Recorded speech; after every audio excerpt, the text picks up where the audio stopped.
2 दिवस शिवसेना प्रमुखांच्या बॉडीचा छळ उद्धवजींनी केला, हे पुन्हा मी आता जबाबदारीने बोलतोय, खूप जबाबदारीने बोलतोय. होऊन जाऊ दे एकदा, उद्धवजींची आणि माझी नाकोटीस होऊन जाऊ देत. दूध का दूध, पाणी का पाणी होऊन जाऊ देत. उद्धवजी दिसतात तसं नाही आहेत. उद्धवजी कपटी आहेत. उद्या काल तुम्ही गंभीर आरोप केला होता, त्याच्यानंतर ठाकरे गटाचे सगळे नेते तुमच्या विरोधात बोलत आहेत काय? नाही, याचं एक गोष्ट मी सांगतो आपल्याला, मुंगनाव्या कुत्र्यांकडे मी कधी लक्ष देत नाही. हत्ती चलता है, कुत्ते तो भुगते होता है. उलट पक्षी माझ्यासारखा एक 50-54 वर्ष मातोश्रीमध्ये झालेला माणूस हे का बोलतो, याचं आत्मपरीक्षण उद्धव ठाकरेंनी केलं पाहिजे असं मला वाटतं.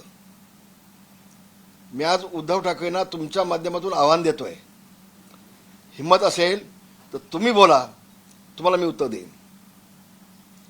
हे अंबादास दानवेसारखे यांना ज्यांना मी निवडून आणला, माझ्यामुळे जे आमदार म्हणून बसलेत, ऐसान फरामूस आहेत, ते मला बाळासाहेबांनी शिवसेना काय मला शिकवणार.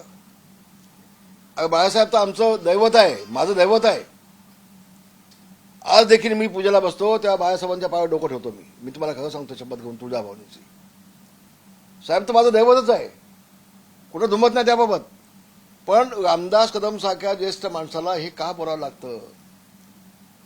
उद्धव ठाकरेंनी यावं ना माझ्यासमोर, हिंमत असेल तर. त्यांनी नाही सांगावं, असं घडलं नाही, हे उद्धवजींनी सांगावं, मग मी त्यांना उत्तर देईन. उद्धवजींची सवय आहे इतरांच्या खांद्यावरती बंदूक ठेवून चाप ओढायचा आपण. आता ती घाटगे म्हणून त्या दिवशी माझ्याकडे आली होती, उपनेता शिवसेनेची. तिने मला सांगितलं, रामदास भाई, मला उद्धवजींनी इतका टॉर्चर केला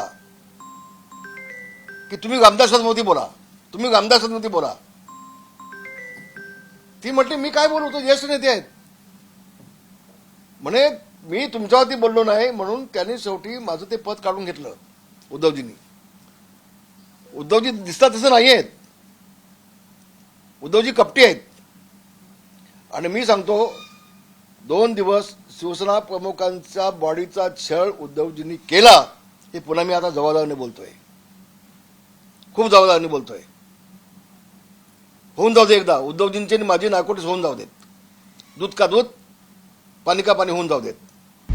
आता isakal.com आहे देशातील नंबर 1 ची मराठी न्यूज वेबसाईट. प्रत्येक अपडेटसाठी isakal.com ला नक्की भेट द्या.